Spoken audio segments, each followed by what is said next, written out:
સંધાન all Gujarat integrated classroom. સેટેલાઇટના માધ્યમથી જોડતી કડી એટલે સંધાન. ગુડ મોર્નિંગ વિદ્યાર્થી મિત્રો. ધર્મના સમાજશાસ્ત્રમાં આજે હું થોડી વાત આપની સાથે કરવા માગું છું. ધર્મ અને સમાજ. તો સમાજ એ માનવીઓનો બનેલો છે અને માનવી એક સામાજિક પ્રાણી તરીકે તેની કેટલીક જરૂરિયાતો છે, જેમાં સામાજિક, સાંસ્કૃતિક, માનસિક, જૈવિક, શારીરિક વગેરે.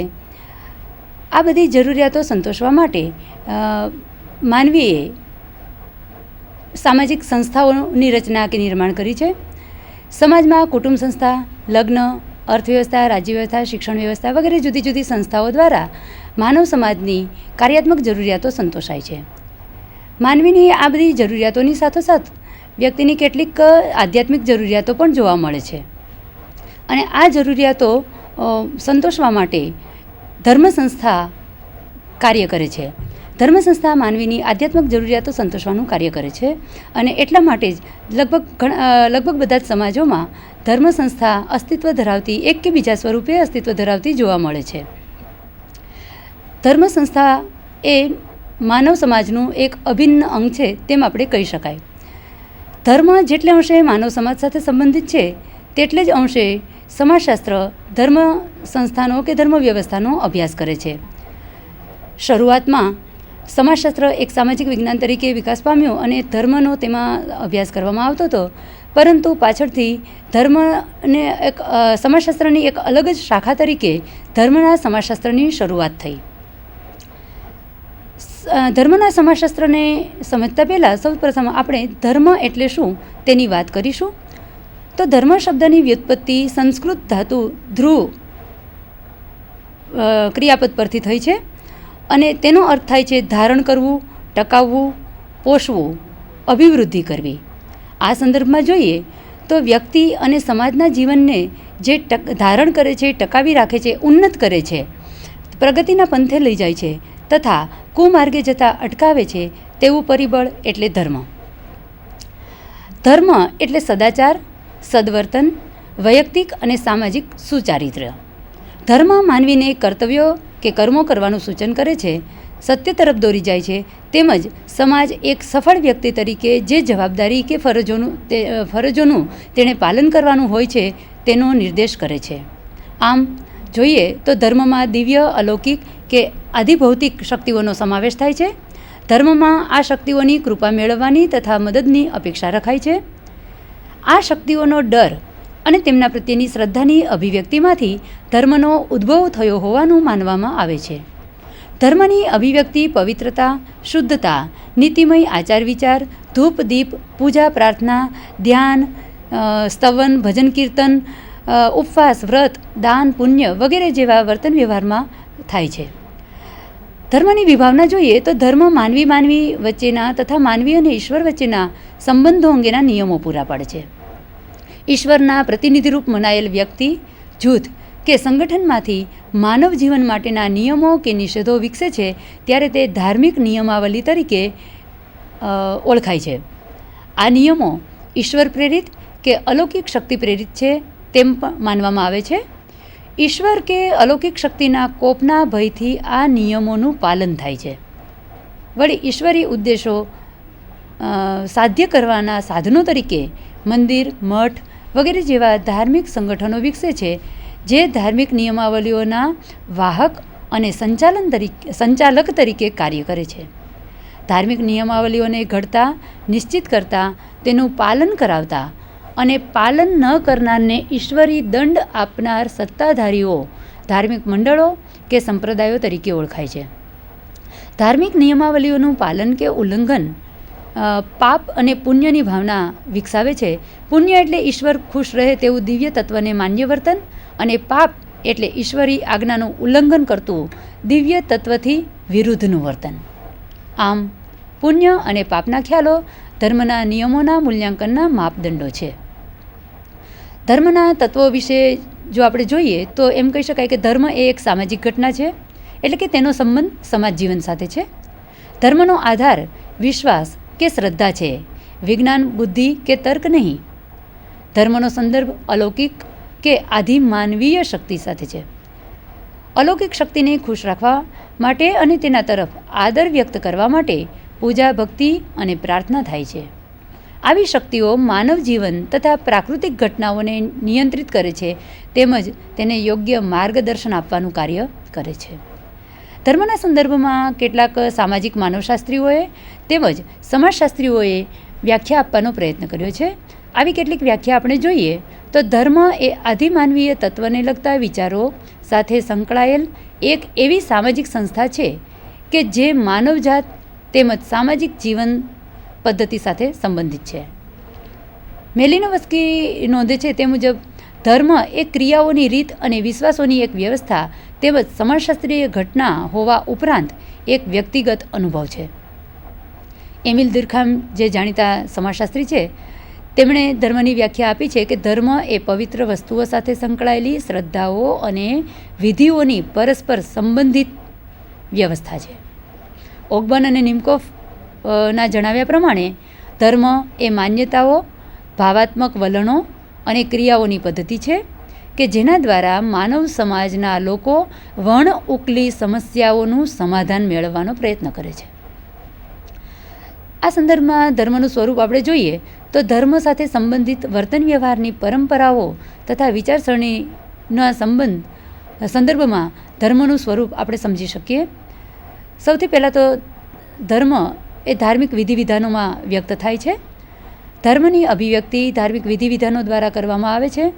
ધર્મગુરુઓ કે પંડિતો પાસે કરાવવામાં આવતી જુદા જુદા પ્રકારની પૂજા, આરાધના, મંત્ર જાપ કે વિવિધ પ્રકારના હેતુથી કરવામાં આવતા ધાર્મિક કાર્યો આનો સમાવેશ અહીંયા થાય છે. હિન્દુ શાસ્ત્રોમાં માનવ જીવનકાળ દરમિયાન લગભગ કુલ 16 જેટલા સંસ્કારોની વાત કરવામાં આવી છે. તેમાંથી જે કેટલાક ટકી રહ્યા છે તે સંસ્કારો માટે ધાર્મિક વિધિવિધાનો કરવામાં આવે છે. આ ઉપરાંત ધાર્મિક શ્રદ્ધા મુજબ અવારનવાર હવન કે અન્ય પ્રસંગોચિત વિધિઓ કરવામાં આવે છે.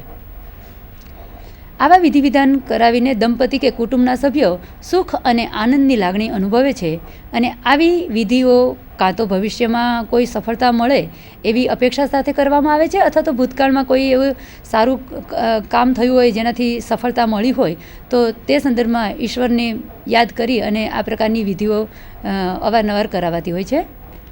આ ઉપરાંત ધર્મ સાથે કેટલાક ધાર્મિક ખ્યાલો પણ સંકળાયેલા છે જેમાં પવિત્ર, અપવિત્ર કે પાપ પુણ્ય વગેરેનો સમાવેશ થાય છે. લોકોના મનમાં એવો ખ્યાલ દ્રઢ હોય છે કે દિવ્ય અને અલૌકિક વસ્તુઓ હંમેશા કલ્યાણકારી અને શુદ્ધ હોય છે. તેની પૂજા આરાધના કરીને તેને ખુશ રાખીને તેની કૃપા મેળવી શકાય છે અને આવા હેતુથી ધાર્મિક વિધિવિધાનો કરાવવામાં આવતા હોય છે. આ ઉપરાંત ધર્મ સાથે કાલ્પનિક કથા વાર્તાઓ પણ ગાઢ રીતે સંબંધિત છે. પ્રત્યેક ધર્મ પ્રત્યેની શ્રદ્ધા ટકાવી રાખવા પાછળ પરંપરાથી ચાલી આવતી ધાર્મિક કથા વાર્તાઓનો ફાળો પણ મહત્ત્વનો ગણાવી શકાય. સંતોષી માની વ્રત કથા, વટ સાવિત્રીની કથા, આ ઉપરાંત આપણા જે મહાકાવ્યો છે રામાયણ અને મહાભારત જેવા, તો એમાં અનેક નાની મોટી કથાઓની કથાઓ અને વાતો કરવામાં આવી છે. તો એ બધી કથાઓ અને વાતો ક્યાંક ને ક્યાંક વ્યક્તિમાં ધાર્મિક શ્રદ્ધામાં ઉમેરો કરે છે કે વધારો કરે છે. આ ઉપરાંત નરસિંહ મહેતા, મીરાબાઈ, જલારામ બાપા, સાંઈબાબા વગેરે જેવા જે વિભૂતિઓ થઈ ગઈ તો એમના જીવનની કથાઓ કે જેને ચમત્કારો થયા હતા એના વિશે લોકો જાણે છે અથવા તો એનો ઇતિહાસ છે, ત્યારે લોકોમાં આ પ્રકારની ધાર્મિક ભાવના છે એ વધારે પ્રબળ બને છે અને તેનાથી લોકોના ધાર્મિક વિશ્વાસમાં વધારો થાય છે. ધાર્મિક માન્યતાઓનો સંબંધ પણ ધર્મ સાથે છે. ધર્મ સાથે પૃથ્વીલોક, સ્વર્ગલોક વગેરે જેવી માન્યતાઓ, આ ઉપરાંત મોક્ષ અંગેની માન્યતા, આત્માના અમરત્વ વિશેની માન્યતા વગેરે સંકળાયેલી છે. કર્મના ફળ ભોગવવા અંગેની માન્યતા પણ વધારે પ્રચલિત હોવાનું જણાય છે. આત્માના પુનર્જન્મ વિશેની ઘટનાઓ ની વાતો લોકો સમજતા હોય છે, માનતા હોય છે. અને આના સંદર્ભમાં તો જો વિદ્યાર્થી મિત્રો તમે ટેલિવિઝન ઉપર શ્રેણી પણ જોઈ હોય, રાજ પિછલે જન્મો કા એ ટાઈપનું કંઈ નામ હતું, તો એ સિરિયલ પણ આવતી હતી કે જેમાં વ્યક્તિને સાયકોલોજીકલ પ્રયોગ કરીને એને પાછળના જન્મમાં લઈ જવાય છે અને પાછળના જન્મમાં વ્યક્તિ શું હતી અને એનું કઈ રીતે મૃત્યુ થયું એ બધી વાતો આ સિરિયલ દ્વારા બતાવવામાં આવતી હતી. હવે આ પ્રકારની ઘટના પાછળ જો સત્યના અંશો જણાઈ આવે તો તેનાથી લોકોની ધાર્મિક માન્યતા છે એ વધારે પ્રબળ કે દૃઢ બને છે, એ સ્વાભાવિક છે. આ ઉપરાંત ધર્મ ગુપ્ત રહસ્યો સાથે પણ સંબંધિત છે. ધાર્મિક માન્યતાઓમાં ગુપ્ત રહસ્યનું પણ મહત્ત્વનું સ્થાન છે. અમુક વ્યક્તિઓ ગુપ્ત રહસ્યની સિદ્ધિ માટે જાણીતા હોય છે અને આ માટે એ લોકો જાત જાતના નુસ્ખા પણ અપનાવતા હોય છે અને ચમત્કારો કરવાની શક્તિ કે ક્ષમતા હાંસલ કરેલી હોય છે. આવી વ્યક્તિઓ સમાજમાં ઈશ્વરના પ્રતિનિધિ હોય એવી રીતે એને માનવામાં આવે છે, એની પૂજા ભક્તિ પણ થાય છે. જેમ કે દક્ષિણ ભારતમાં સત્ય સાંઈબાબા થઈ ગયા, એમને લોકો ભગવાનના અવતાર તરીકે જ પૂજતા હતા. સમાજના આ ધર્મના સંદર્ભમાં આ બધી વાતો કરી એ પછી આપણે એ જોઈએ કે આ ધર્મ સમાજમાં જ્યારે ટકી રહે છે ત્યારે એની સમાજમાં શું ભૂમિકા છે. તો એનું જે કાર્યાત્મક મહત્ત્વ અથવા તો એની જે ભૂમિકા છે એ સંદર્ભમાં આપણે એમ કહી શકીએ કે સૌથી પહેલાં તો માનવ વર્તન વ્યવહાર પર નિયંત્રણ મૂકવામાં ધર્મનો ફાળો બહુ મહત્ત્વનો છે. જોન્સનના મતે ધર્મ એ માનવ વ્યવહારો ઉપર નિયંત્રણ મૂકવાનું કામ કરે છે, કારણ કે ધર્મમાં જે મૂલ્યો છે એ મૂલ્યો સમાજમાં સ્વીકારાયેલા હોય છે અને એ રીતે લોકો એ મૂલ્યો પ્રમાણે વર્તન કરે છે અને ઓટોમેટિક વર્તન વ્યવહાર પર નિયંત્રણ આવે છે. આ સંદર્ભમાં આપણે બીજી રીતે જોઈએ તો પ્રાચીન કાળમાં જ્યારે કે કાયદાની વ્યવસ્થા નહોતી, કાયદા કાનૂન કે કોર્ટ વગેરે નહોતું, ત્યારે સમાજ વ્યવસ્થાને ટકાવી રાખવા માટે ધર્મ દ્વારા સમાજના વર્તન વ્યવહાર માટેના નિયમો કે મૂલ્યો નક્કી થયેલા હતા અને તેનું અનુસરણ કરવાની જણાવવામાં આવતું હતું. પ્રાચીન સમયમાં સમાજ પણ ધર્મ પ્રધાન હતો અને એટલા માટે લોકોના જીવન પર ધર્મનો ખૂબ મોટો પ્રભાવ હતો અને એટલા માટે સમાજ વ્યવસ્થા આ પ્રકારના જે ધાર્મિક મૂલ્યો છે એનું અનુસરણ કરી અને વર્તન વ્યવહાર થાય એટલે ઓટોમેટિક વ્યક્તિનું જે વર્તન છે એ સામાજિક વ્યવસ્થાઓને ટકાવી રાખવામાં ફાળો આપવામાં મહત્ત્વનું કામ કરી શકતું હતું. તો આવી રીતે માનવ વર્તન વ્યવહાર પર નિયંત્રણ મૂકવામાં ધર્મનો ફાળો મહત્ત્વનો છે. આ ઉપરાંત ધર્મની સાથે જે પાપ પુણ્યની કે એ પ્રકારની જે વાતો છે, કર્મના ફળની વાતો છે, તો એ બધાથી ડરીને, ઈશ્વરી શક્તિથી ડરીને એ પ્રમાણે લોકો વર્તન કરતા હોય છે અને આ રીતે સમાજમાં ધર્મ એ સામાજિક નિયંત્રણનું મહત્ત્વનું કાર્ય કરે છે. બીજી બાબત એ ધાર્મિક સંસ્કારોના સિંચનના સંદર્ભમાં કરી શકાય. સમાજીકરણ એ એક મહત્ત્વનું કાર્ય છે જૈવિક પ્રાણીને સામાજિક પ્રાણી તરીકે ઘડતર કરવા માટે. તો સમાજીકરણ માટે જે મૂલ્યો કે સંસ્કૃતિનું વ્યક્તિમાં સિંચન કરવામાં આવે છે તો એ માટે પણ આ ધાર્મિક મૂલ્યો એ બહુ મોટો ફાળો આપી શકે છે. ધર્મની અંદર આપણે આગળના મુદ્દામાં જોયું કે સામાજિક નિયંત્રણ માટે અથવા તો સમાજમાં લોકો પોતાની ભૂમિકા યોગ્ય રીતે ભજવે એ માટે થઈ અને કેટલાક નીતિ નિયમો વગેરે નક્કી થયેલું હોય છે. તો આ ધર્મમાં બતાવેલા નીતિ નિયમો કે મૂલ્યો એનું વ્યક્તિમાં સિંચન કરવામાં આવે છે સંસ્કાર તરીકે. તો ધર્મમાં બતાવેલા મૂલ્યો પ્રમાણે વ્યક્તિ જો વર્તન વ્યવહાર કરે તો સમાજમાં આવા લોકો સંસ્કારી તરીકે ઓળખાય છે. વળી આવા લોકો પ્રત્યે સમાજમાં માનની કે અહોભાવની નજરે જોવાય છે. જોકે એ વાત અલગ છે કે આવા સંસ્કારી તરીકેના લેબલમાંથી કેટલીક સમસ્યાઓ ખાસ કરીને સ્ત્રી જીવન માટે ઊભી થયેલી છે. સ્ત્રી સંસ્કારી કોને કહેવી, ઘરની બહાર ન નીકળે, માથા ઓઢી રાખે વગેરે અનેક બાબતો, અને આમાંથી જ કેટલીક સ્ત્રી જીવનની સમસ્યા જેમ કે પતિ પરમેશ્વર માનવાનો જે ખ્યાલ છે એ પણ આમાંથી ઊભો થયો છે, એને કારણે સ્ત્રી જીવનની સમસ્યા ઊભી થઈ છે. તો આવી બધી ઘણી બાબતો એવી છે કે જે સંસ્કાર તરીકેનું જે એક પેલું લગાવી દેવામાં આવે છે લેબલ, અને એને કારણે વ્યક્તિ કાં તો એ ધર્મના જે પરંપરાગત મૂલ્યો છે એમાં બંધાઈ રહે છે અને એના વ્યક્તિત્વનો વિકાસ પર રૂંધાતો હોય છે. તો આવી રીતે સંસ્કારોનું સિંચન કરવામાં ધર્મનો ફાળો મહત્ત્વનો છે. ત્યારબાદ ધર્મ છે એ વ્યક્તિને સલામતી પૂરી પાડવાનું મહત્ત્વનું કામ કરે છે. સમાજમાં વ્યક્તિ જ્યારે કોઈ ચોક્કસ ધર્મના અનુયાયી બને છે અથવા તો એને પાલન કરે છે એના નિયમોનું વગેરે, ત્યારે વ્યક્તિને મનમાં એક જાતની માનસિક સલામતી ઊભી થાય છે કે આ દુનિયામાં પોતે એકલો નથી, ઈશ્વર એની સાથે છે, ઈશ્વરના આશીર્વાદ એની સાથે છે. અને અવારનવાર ઈશ્વરની કૃપા મેળવવા માટે એ જે ભજન કીર્તન કે પૂજા પ્રાર્થના ધ્યાન વગેરે કરે છે, એનાથી વ્યક્તિ માનસિક સંતોષ મેળવે છે.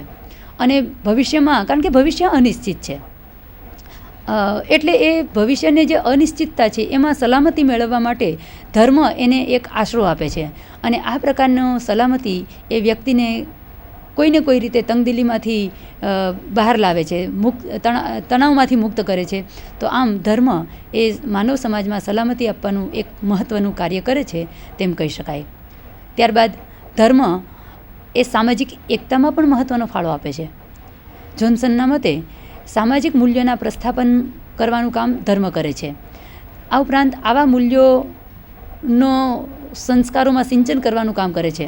અને આનાથી સમાજના લોકો, ખાસ કરીને જે લોકો પોતે એક સંપ્રદાયના છે, એક જૂથ ધાર્મિક જૂથના લોકો છે, એ લોકોમાં ક્યાંક ને ક્યાંક એક ધર્મના હોવાના કારણે એક એકતાની ભાવના ઊભી થાય છે. આવી એકતા અનેક રીતે વ્યક્ત પણ થતી હોય છે. જેમ કે કોઈ ચોક્કસ સંપ્રદાયને પોતાનું કોઈ કાર્ય કરવું હોય અથવા તો કોઈ કાર્યક્રમનું આયોજન કરવું હોય, ધાર્મિક વિધિ વિધાનો કરવા હોય મોટા પાયા ઉપર અનેક લોકો, તો આવા સંજોગોમાં આવા સંપ્રદાયને પોલીસની કે કાયદાની વ્યવસ્થાની બહુ ચિંતા રહેતી નથી. એના જે સંપ્રદાયના લોકો છે એ લોકો જ એક સ્વયંસેવક તરીકે આગળ આવે છે અને આવા કોઈ પણ મોટા પાયા પરના કાર્યો પાડવા હોય તો પણ એમાં એ લોકો ફાળો આપતા હોય છે. આ ઉપરાંત અવારનવાર ચોક્કસ સંપ્રદાયના લોકો એકઠા મળે છે પૂજા પ્રાર્થના માટે અથવા તો કોઈ તહેવારોના સંદર્ભમાં, ત્યારે એમની વચ્ચે પોતે એક જૂથના હોવાની એક લાગણી ઊભી થાય છે. અને આવી લાગણીને કારણે એ લોકો વચ્ચે સામાજિક આંતરક્રિયા અને સામાજિક સંબંધોનું ક્ષેત્ર વિસ્તૃત બને છે. અને આવા આંતરક્રિયા અને આંતર સંબંધોને પરિણામે પણ સમાજમાં એક સામાજિક એકતાનું નિર્માણ થાય છે તેમ આપણે કહી શકીએ. ધર્મ એ વ્યક્તિત્વના ઘડતરમાં પણ ફાળો આપે છે. આગળના જે મુદ્દાઓ કહ્યા એ જ મુદ્દાના સંદર્ભમાં આપણે આને પણ સમજી શકીએ. કારણ કે ધાર્મિક મૂલ્યો એ વ્યક્તિના સંસ્કારોનું સિંચન કરે છે. વ્યક્તિનું જે સમાજીકરણ કરવામાં આવે છે ત્યારે સમાજીકરણ કઈ બાબતનું કરવું એના માટે જે મૂલ્યો પૂરા પાડે છે એ મૂલ્યો